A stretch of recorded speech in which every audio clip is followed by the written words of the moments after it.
1.300.000 personas que murieron dentro de este campo de exterminio.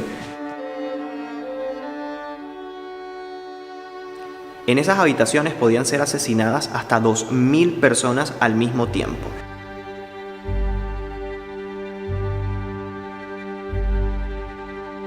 Hola, ¿qué tal amigos? Sean bienvenidos a un nuevo video. Para los que no me conocen, mi nombre es Gabriel Herrera. Amigos, y como lo vieron en el título de este video, hoy vamos a estar hablando acerca de cómo se vivió en uno de los campos de concentración más grandes que existieron de la Alemania nazi en Europa. Y es que estamos en el campo de concentración y exterminio de Auschwitz-Birkenau. Estamos justo en la entrada principal al campo, a quien recibía a todas las personas que entraban en él con una frase muy sarcástica que decía: el trabajo libera. Con esta frase recibían a todos los prisioneros, a todos los esclavos y a todas aquellas personas que de alguna u otra manera iban a colaborar con la maquinaria nazi para el trabajo forzado o, para la mayoría de los casos, ser asesinados dentro de este lugar.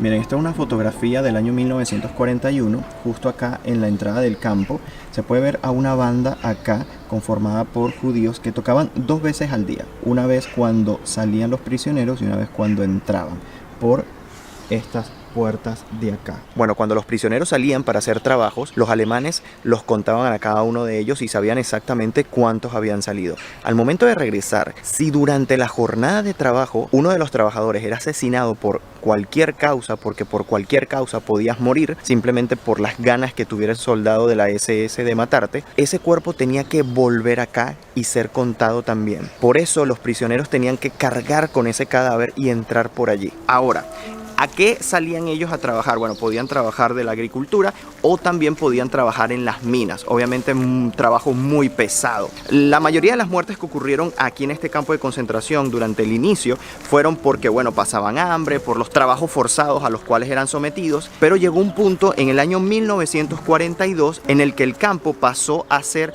utilizado de otra manera. Esto luego de que tuviera una reunión por parte de altos cargos de la Alemania nazi, que estuvimos hablando en anteriores videos, en los que estuvimos viendo algunos de estas personas que participaron en esa breve reunión, y que de allí salió la decisión de cómo era que iban a ser exterminados los judíos. Y a partir de ese año de 1942, el campo pasa a tener otra función, pasa a ser un campo de exterminio. Bueno, todos estos barracones que ustedes están viendo alrededor de mí era donde vivían los prisioneros cuando este campo comenzó su funcionamiento. Muchos de los barracones que estamos viendo en este momento no tenían la segunda planta que ustedes pueden ver actualmente. Eran de una sola planta, pero luego los alemanes en el año 1941, con esfuerzo de los propios prisioneros, construyeron la segunda planta para poder tener más espacio y poder meter más prisioneros. En el momento en que los alemanes tomaron este lugar, donde ya existían los cuarteles, existían solo 20 barracones. Luego fueron construidos 8 barracones más y luego fue que se les agregó la segunda planta a los que no tenían ese segundo piso de allí. Y si ustedes detallan, sí que se ve la diferencia entre el primero y segundo piso. Ahí podemos ver cómo claramente está marcada una línea.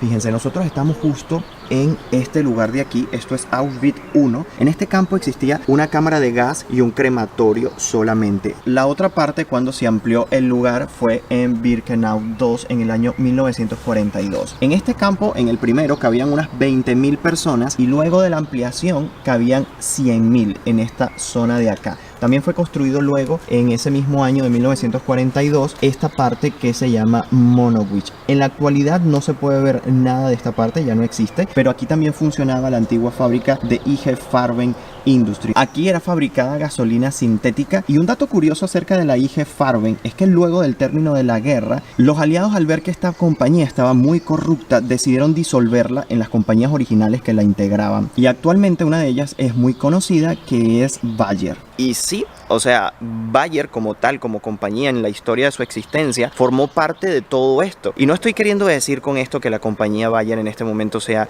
una compañía mala, pero sí que su historia viene desde allí. Obviamente la compañía fue creada muchísimo antes de la guerra, no fue creada durante la guerra. Y no nada más Bayer, muchas otras compañías también participaron de alguna u otra manera. Por ejemplo, una fábrica también muy importante de tinta fue la que fue utilizada para marcar, para tatuar a los prisioneros aquel número que les colocaban en el brazo una vez ingresaban a los campos de concentración y de exterminio.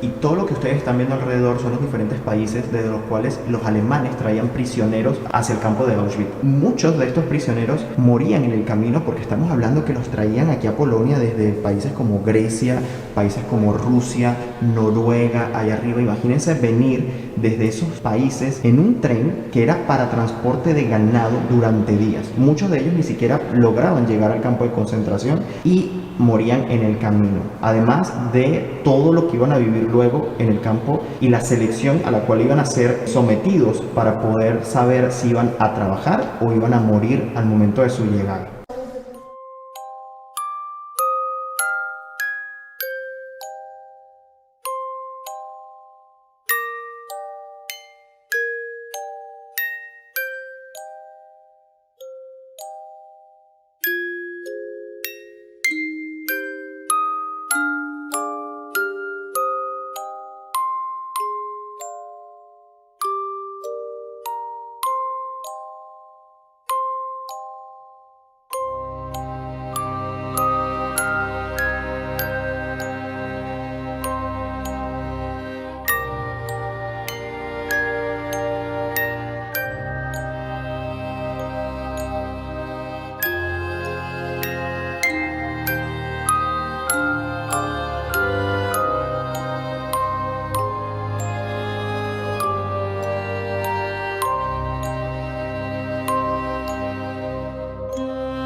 Aquí podemos ver un claro ejemplo del momento de la selección. Fíjense que aquí tenemos una persona mayor y está usando un bastón. Fíjense cómo señala la mano del oficial nazi, del doctor, señalando hacia ese lado, porque justo hacia ese lado eran donde eran enviados, y aquí podemos ver ya un grupo, a las cámaras de gas, porque obviamente esa persona mayor no era apta para los trabajos forzados que iban a necesitar los nazis. También los niños menores de 15 años, que no eran aptos obviamente para hacer trabajos pesados y forzados, eran enviados a las cámaras de gas. Y aquí podemos ver una fotografía del momento exacto donde niños están dirigiéndose a las cámaras de gas.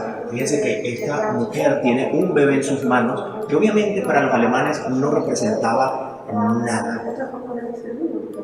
Bueno, aquí podemos ver más a detalle cómo era que lucía esa cámara de gas en el momento de su funcionamiento, y podemos ver las diferentes etapas por las que pasaban los prisioneros una vez llegaban y eran seleccionados. Luego de pasar y de salir de las vías de los trenes, salir de esos vagones de ganado, allí entraban a una habitación donde se mandaban a desvestir, a desnudar totalmente, a dejar sus pertenencias allí, con la excusa de que iban a tomar una ducha. Eso era lo que les les decían, porque siempre los alemanes mintieron para mantener el control, para que ellos nunca sospecharan las verdaderas intenciones que tenían, porque si no esto se iba a volver un desastre, un descontrol, la gente iba a salir huyendo. Lo que ellos menos querían era que supieran la verdad, siempre fue a través de un engaño, de que iban a recibir un baño de ducha, de que iban a trabajar, de que iban a ser trasladados a otro lugar para trabajar el campo o cualquier otro tipo de excusa. Luego de que eran desnudados, pasaban a la siguiente etapa, en la que eran ingresados a una habitación cerrada en donde supuestamente estaban las duchas. Fíjense, allí podemos ver un ejemplo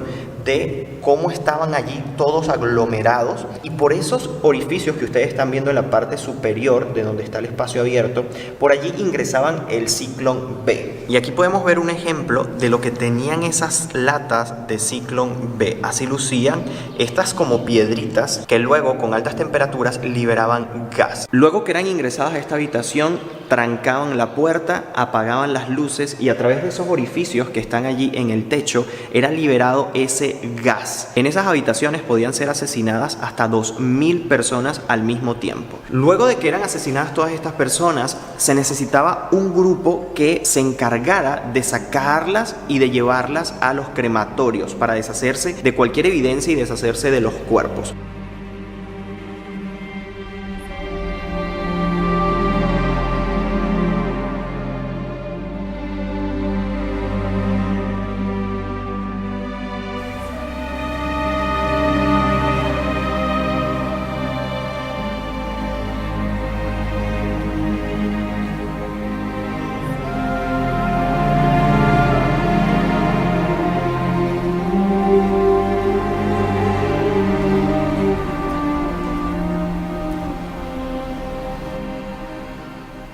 Este gas que era utilizado para asesinar a las personas dentro de las cámaras era cianuro de hidrógeno, y se pueden imaginar la gran cantidad que era utilizada diaria aquí en este campo de exterminio. Y algunas de las latas las consiguieron los rusos una vez que llegaron al campo que fue liberado. Podemos verlas aquí, son originales, son las latas que eran utilizadas para ese propósito. Esto que les voy a comentar en este momento realmente es un poco perturbador, no sé cómo expresarme para que suene de alguna manera respetuosa, pero ustedes se lo puedan imaginar. Y es que entramos a una habitación que está prohibido totalmente filmar o tomar fotografías. ¿Por qué? Porque en esa habitación lo que te muestran es el cabello que les comentaba que era cortado de las cabezas de las personas que eran asesinadas en las cámaras de gas. Este cabello era utilizado para hacer telas, y allí podemos ver en esa habitación un rollo de tela, así como los industriales que ustedes ven, un rollo de tela hecho con cabello humano. Además, en la habitación podemos ver una fotografía de cuando los rusos llegaron aquí. Había un almacén lleno de sacos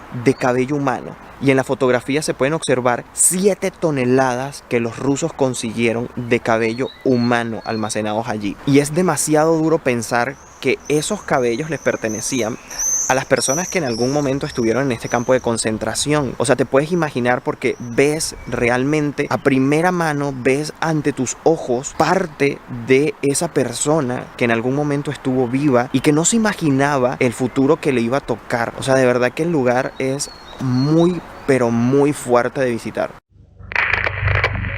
Bueno, recuerdan que les dije que una vez que llegaban los prisioneros eran despojados de todas sus pertenencias al momento de bajarse de los vagones de ganado. Todas esas pertenencias eran enviadas a los almacenes del campo para ser seleccionadas si eran oro, si eran objetos preciosos. Y por ejemplo, el oro era enviado a las bancas de la Alemania nazi, y de esta manera poder continuar con toda la maquinaria de guerra. En este momento vamos a entrar al barracón número 5, donde vamos a poder ver todos los objetos que fueron encontrados y que los nazis no pudieron llegar a quemar, porque una vez que los rusos ya se estaban acercando a este lugar, comenzaron a borrar cualquier evidencia que pudiera incriminarlos de alguna manera. Pero obviamente era tanta la cantidad y tantas cosas que no pudieron hacerlo en su totalidad. Y nos dice nuestra guía que esta es una de las cosas más fuertes que vas a ver dentro del campo, porque te va a dar una perspectiva de la gran cantidad de personas que llegaron a pasar por aquí, y te puedes hacer parte de esta historia a través de esos objetos.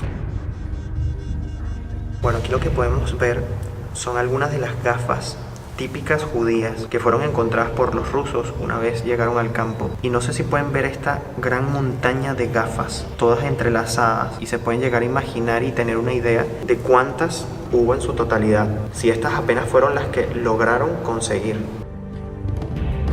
Estas son algunas de las mantas típicas judías que le fueron arrebatadas, pero que para los alemanes no tenían ningún tipo de valor, obviamente.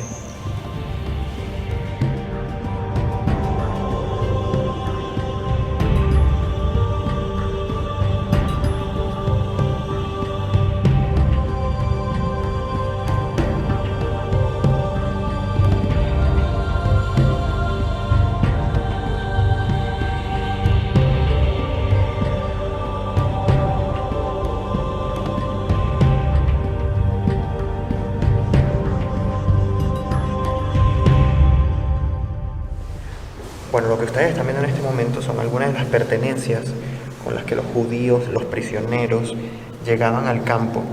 Fíjense qué clase de engaño era el que les decían que ellos se venían con ollas, con platos, con termos, cafeteras, a un lugar donde iban a trabajar en el mejor de los casos o a ser asesinados. Tanto era el engaño que ellos creían que esto les iba a ser de utilidad al lugar donde iban a llegar.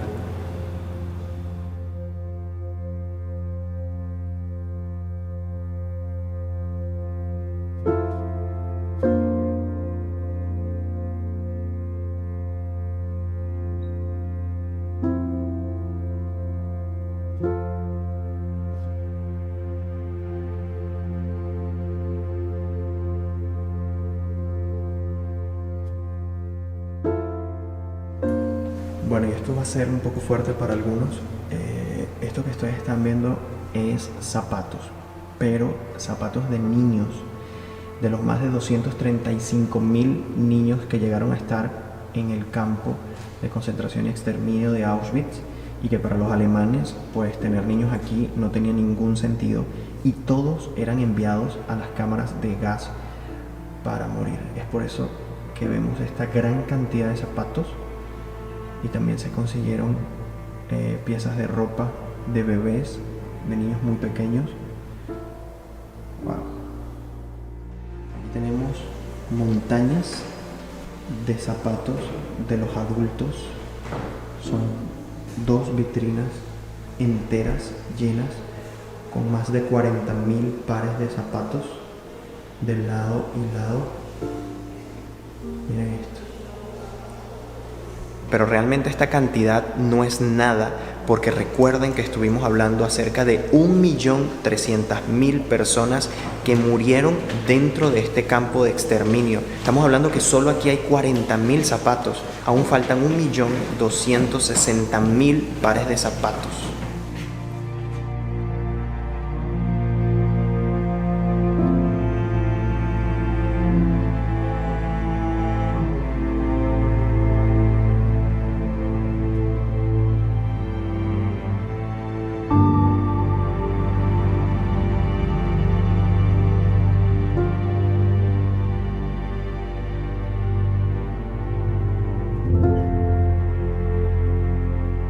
Algo que quiero que tengan en cuenta de la forma de vida que tenían los prisioneros dentro del campo es que Polonia es un país muy frío. O sea, los inviernos polacos son muy duros, cae nieve y todo. Imagínense tener que vivir bajo condiciones paupérrimas, sin comer prácticamente, haciendo trabajos forzados todos los días, pensando en que podías morir en cualquier momento. Yo no me quiero ni imaginar cómo era la vida para esas personas aquí, porque nunca vamos a poder tener a ciencia cierta lo que pasó cada una de esas personas, pero podemos tener cierta perspectiva viendo cómo era que vivían. Así que eso es lo próximo que vamos a estar viendo.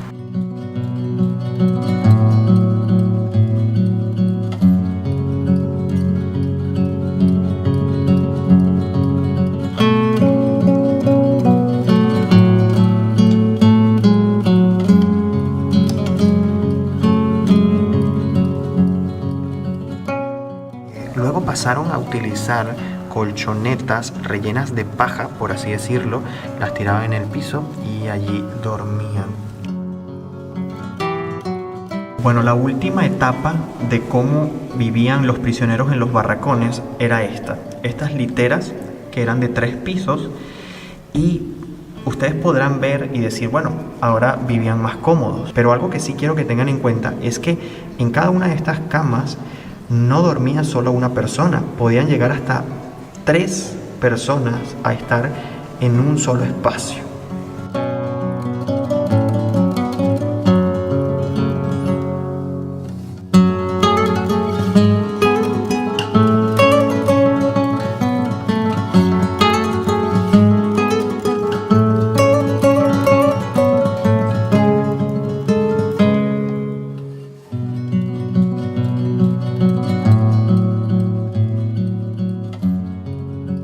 Miren, aquí tienen el ejemplo de los lavados y de las letrinas que utilizaban los prisioneros dentro de los barracones. Solo la podían utilizar 2 veces al día, por la mañana y en la tarde. Solo podían usarla durante 15 segundos. Estos son parte de los lavados que utilizaban en su momento.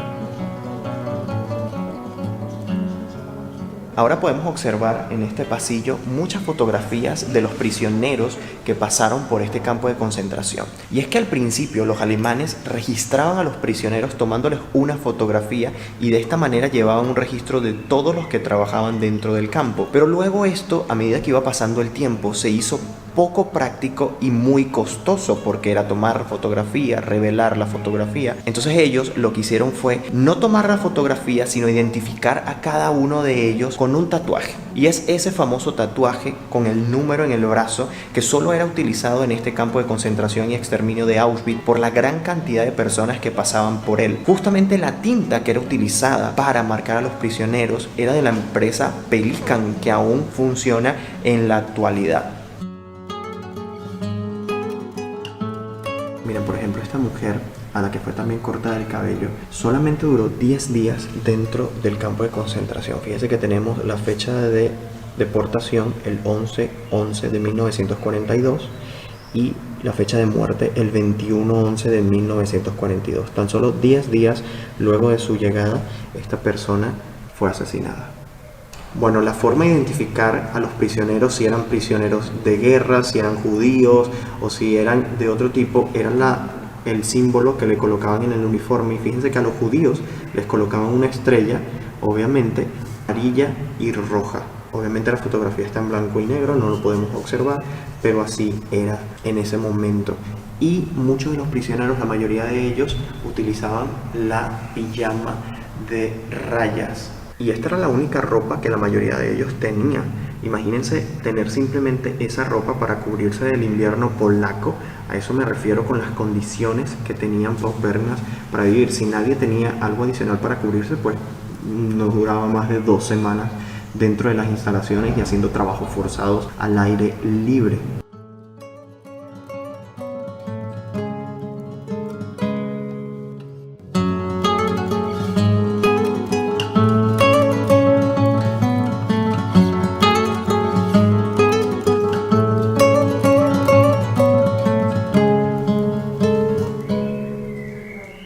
Bueno, justamente estoy parado enfrente de otro barracón. Este barracón, lo que sucedía aquí era terrible, porque no nada más que la mayoría de los prisioneros tenían que pasar por situaciones aterradoras. Los pocos que lograban sobrevivir eran utilizados por algunos de los médicos que estaban dentro del campo para hacer experimentos. Y uno de ellos era Clark Clover. Él experimentaba con mujeres esterilizándolas. Y uno de los más conocidos era Joseph Mengele. Él experimentaba con niños, también es muy conocido que experimentaba con gemelos, hacía pruebas horrendas con los gemelos, y cuando uno de los gemelos fallecía, inmediatamente era asesinado el hermano, porque él quería aprovechar a toda costa a estas personas, y cuando uno era asesinado, el otro pues ya no le era de mucha utilidad para seguir experimentando en ambos y ver las diferencias, así que les hacía la autopsia a ambos en el mismo momento y aprovechaba que uno se murió para asesinar al otro.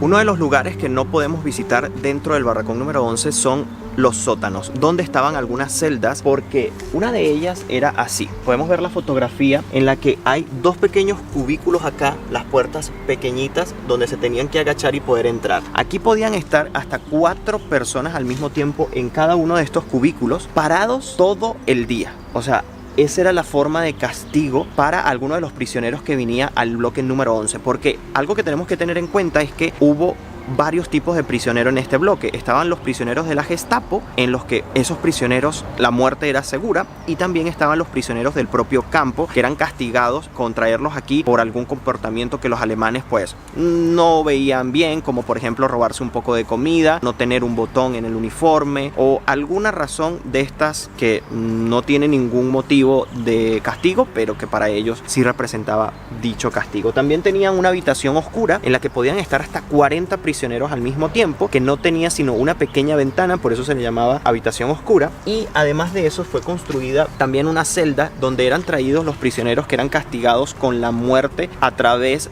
del hambre. Uno de los prisioneros más famosos que murió de esta manera fue Maximiliano María Kolbe. Esta persona se hizo famosa o muy conocida entre los prisioneros que murieron de hambre porque en el barracón donde él estaba escogieron a 10 prisioneros para morir de hambre, simplemente porque querían escoger a 10 prisioneros que murieran de hambre. Hubo un prisionero que estaba muy pero muy asustado, no quería obviamente morir, y María Kolbe pues preguntó a los alemanes si podía cambiar con este hombre para morir por él, y de alguna u otra manera los alemanes aceptaron. No se sabe cuál fue la razón exacta, pero aceptaron. Y bueno, este hombre se sacrificó por este compañero de celda y pasó a la historia por este acto.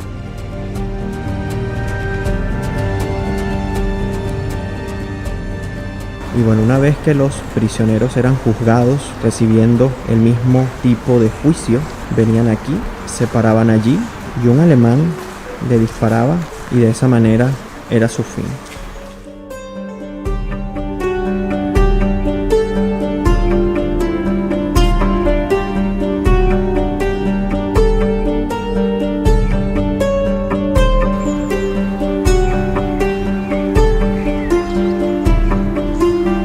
Una cosa muy importante que debo comentarles también acerca del barracón número 11 es que aquí iniciaron las pruebas con el ciclón B para el asesinato en masa en las cámaras de gas. Obviamente los alemanes estaban practicando al principio y muchos de los prisioneros con que practicaron, sobre todo de la Unión Soviética, pasaron hasta 3 días de sufrimiento luego de pasar por el envenenamiento por gas ciclón B.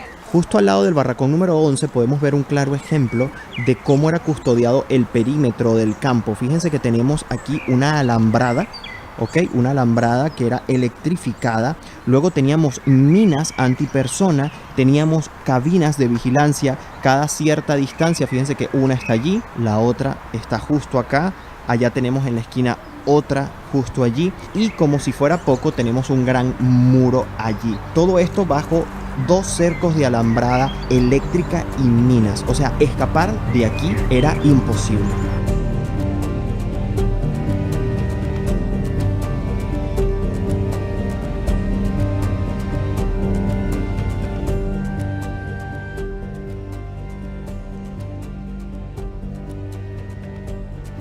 Este edificio que estamos viendo con esas chimeneas funcionaba como la cocina del campo.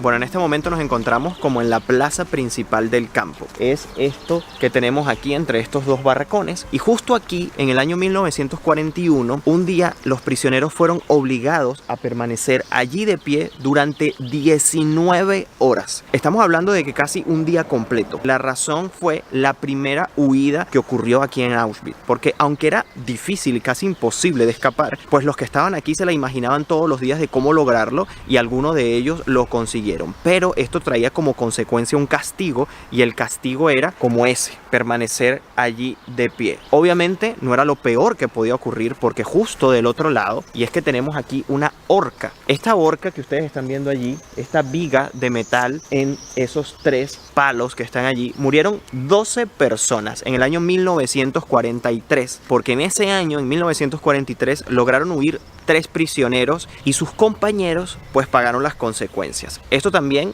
en el momento del ahorcamiento, eran obligados los prisioneros que estaban del otro lado a verlo. Esto para intimidar y evitar que esto sucediera y que vivieran con ese miedo constante a de que si se escapaban o pensaban en hacerlo, los demás iban a sufrir las consecuencias. Esto era parte de la intimidación de este lugar.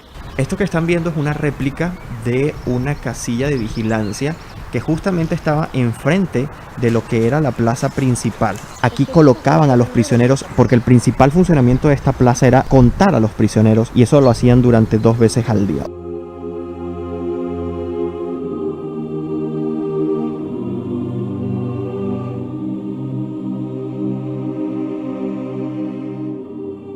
Bueno, además de la protección de tener 2 vallas electrificadas, un muro, casetas de vigilancia, por aquí pasaba un nazi todo el tiempo recorriendo todo el perímetro del campo con un pastor alemán. Saliendo del campo, en este momento estamos fuera del campo, estaba este edificio de acá. Ese edificio funcionaba como el hospital, pero para los nazis. Bueno, y además de mostrarles lo que funcionaba como el hospital para los alemanes, estoy justo aquí en este lugar porque es un lugar muy simbólico por lo que sucedió después. Luego de terminada la guerra y este campo fue liberado, de los 8.000 soldados nazis que trabajaban dentro del campo, solo el 15% de ellos fue juzgado luego de terminada la guerra. Entre ellos, el comandante Rudolf Hess, y quien fue asesinado justo aquí a través del ahorcamiento, allá, justo en ese lugar, al lado de su casa, al lado del campo que comandaba, y sobre todo justo al lado de la cámara de gas que vamos a estar visitando. Justamente vamos a ir para allá.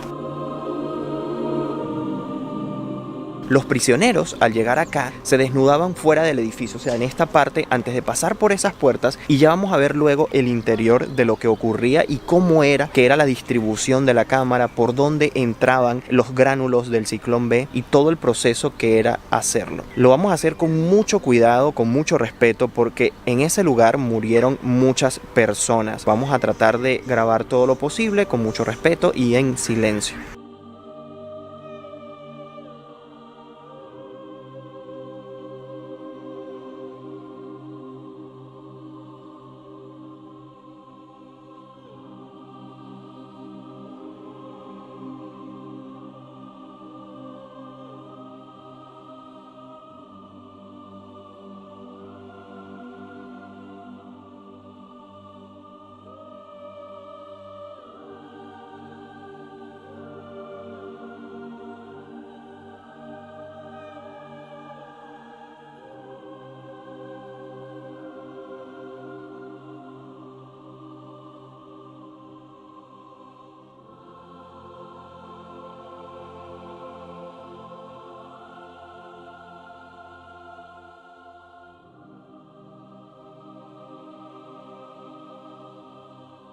Bueno, una vez fuera del lugar, lo que ustedes vieron al principio en lo que entramos era la cámara de gas como tal. Y cuando les señalaba la cámara hacia arriba, podían ver los agujeros por los que era arrojado el ciclón B una vez que abrían estas latas, y de esta manera vertían todos estos gránulos para que a través del calor que se generaban con la calefacción de la cámara de gas, llegando hasta unos 30 grados centígrados, para que este gas actuara, morían allí las personas. Luego los Sonderkommando sacaban a los prisioneros asesinados ahí en la cámara y pasaban a la siguiente habitación donde estaban ubicados los hornos crematorios que ustedes pudieron ver en las imágenes. Justamente tenemos aquí la chimenea donde estaban ubicados esos hornos que estuvimos viendo hace un momento. Esta era una pequeña cámara de gas comparada con las otras 4 que iban a estar en funcionamiento en este campo a partir del año 1943, donde comenzó el asesinato sistemático de las personas que llegaban a este campo.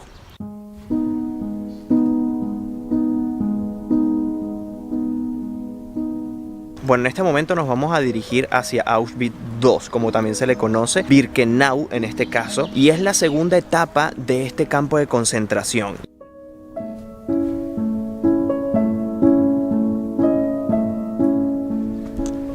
Bueno chicos, eso que ustedes están viendo a mis espaldas es la entrada por la cual el tren, con los más de 40 vagones y en cada uno de ellos más de 80 personas hacinadas allá adentro, llegaban al campo de concentración de Birkenau. Desde allí venían por estos rieles que tengo justo detrás de mí hasta esa posición de allá. Podemos ver de este lado, del lado izquierdo, barracones de ladrillos que fueron los primeros que se construyeron en 1942, en lo que inició la segunda etapa. Y del lado derecho, de este lado de acá, ya fueron barracones hechos en madera, porque era más rápido y más barato y ellos necesitaban expandirse muy rápidamente. Esta parte del campo es la mejor conservada, todo lo que ustedes están viendo es original.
Bueno, en este momento estamos adentro de uno de los barracones hechos de madera. A diferencia de los barracones que vimos en Auschwitz I, su exterior es de madera y no de ladrillo. Esto hacía que cuando hacía frío, pues el frío era brutal aquí adentro, y cuando hacía calor, pues era demasiado caliente. También otro de los temas es que no les permitían abrir las ventanas, por ejemplo, en época de verano. A diferencia de la época de invierno, tenían un sistema de calefacción así, que es este de acá, con chimenea de lado y lado. En estos barracones podían haber hasta 400 a 700 prisioneros al mismo tiempo. Las camas eran literas parecidas a las de Auschwitz I, con la diferencia de que aquí en cada uno de los niveles podían dormir hasta 5 o más prisioneros al mismo tiempo. Los más débiles dormían en la parte de abajo y los más fuertes dormían en la parte de arriba. Un dato un poco chocante es que la mayoría de los prisioneros, por la alimentación que llevaban, por la mala alimentación, las enfermedades y todo esto, la mayoría de ellos tenía diarrea. Entonces imagínense que muchas veces pasaba de que los prisioneros que dormían en la parte superior de las camas, pues se hacían diarrea y llenaban a sus compañeros de abajo. Recuerden que entre cada uno de los niveles, solo donde ellos dormían era paja en estas camas de madera, y ya, esa era la única comodidad que ellos tenían en estos lugares. Por eso muchos de ellos también murieron por causa de las condiciones de vida que aquí tenían. Y aquí podemos ver una fotografía que fue tomada por los rusos al momento de liberar el campo, en la que podemos ver que estaba tan abarrotado el lugar que las camas no eran suficientes de dormir más de 5 personas en cada uno de los niveles, porque también dormían en la parte donde se caminaba, en estos lugares de aquí.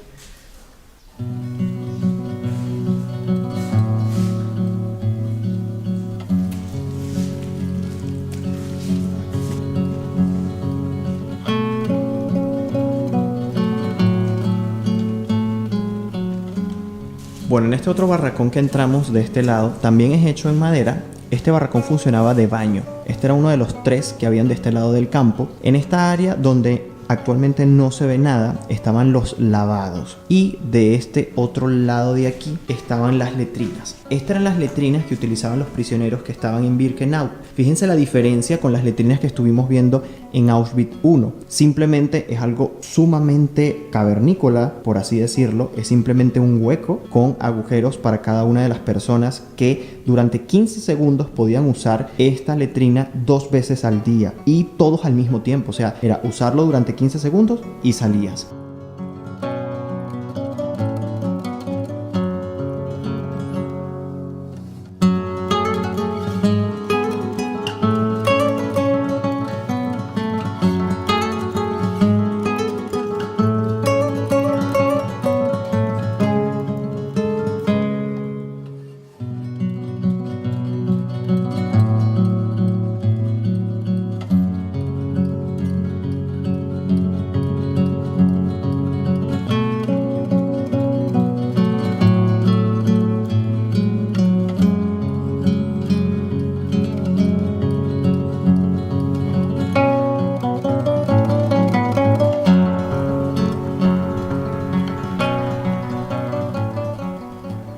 Amigos, esto que están viendo detrás de mí es un vagón de la época. En vagones así fueron transportados los prisioneros que llegaban al campo de concentración de Auschwitz-Birkenau. Esta plataforma en la que estamos actualmente se construyó en el año 1944. Anteriormente, los prisioneros llegaban a la plataforma que existía entre el campo de concentración de Auschwitz I y Birkenau. Luego del 44 fue construida esta de aquí. Este vagón no tiene ningún tipo de ventanas. Las ventilaciones que tenían de lado y lado eran tapadas con metal para evitar que pudiesen escapar. Imagínense transportarse en estas condiciones durante 10 o más días. Por ejemplo, las personas que venían de Grecia duraban más de 10 días en llegar aquí. Esto, además de la falta de alimentación y de agua, hacía que muchos de los prisioneros ni siquiera llegaran vivos al campo. Y los demás prisioneros tenían que estar dentro de esos mismos vagones donde habían cadáveres al lado de ellos.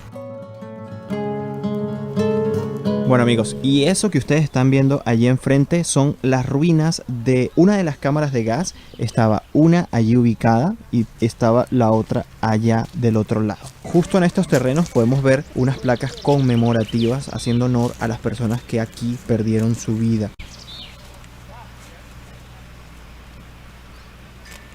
Bueno, fíjense que para acercarnos a las cámaras de gas tenemos que pasar el cerco que dividía el campo de la Libertad, porque las cámaras estaban ubicadas fuera del propio campo. Bueno, en este momento ustedes están viendo la primera habitación por la cual eran ingresados los prisioneros una vez eran seleccionados para morir en las cámaras de gas. Por esas escaleras bajaban y llegaban a esta parte de aquí. Aquí se les ordenaba que debían desnudarse todos juntos, aquí aglomerados. Luego de esta parte pasaban a la siguiente habitación. Bueno, justo allí podemos ver la siguiente etapa, luego que se desvestían allí. Allá al fondo podemos ver lo que era la cámara de gas en sí. Luego de esto era aireada la cámara y llegaban los Sonderkommando a cortar el cabello antes de ser cremadas en los hornos que se encontraban allí.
muchas historias más quedan por contar, muchísimas más anécdotas quedan por decirles, y precisamente una de esas anécdotas ocurrió encima de estos rieles. Y es que a través de ellos llegaron 300 mujeres que no debían estar aquí, que estaban incluidas en una lista con otros 1200 judíos. Pero esa historia, chicos, en el siguiente video de cómo 1200 judíos se salvaron del holocausto nazi. Amigos, y hasta aquí el video de hoy. Yo espero que les haya servido para conocer un poco más acerca de la historia de este lugar y que no debemos olvidar, y que sea testimonio, que sea testigo del terror que se vivió aquí, y que a través de conocer esta historia nunca más se vuelva a repetir.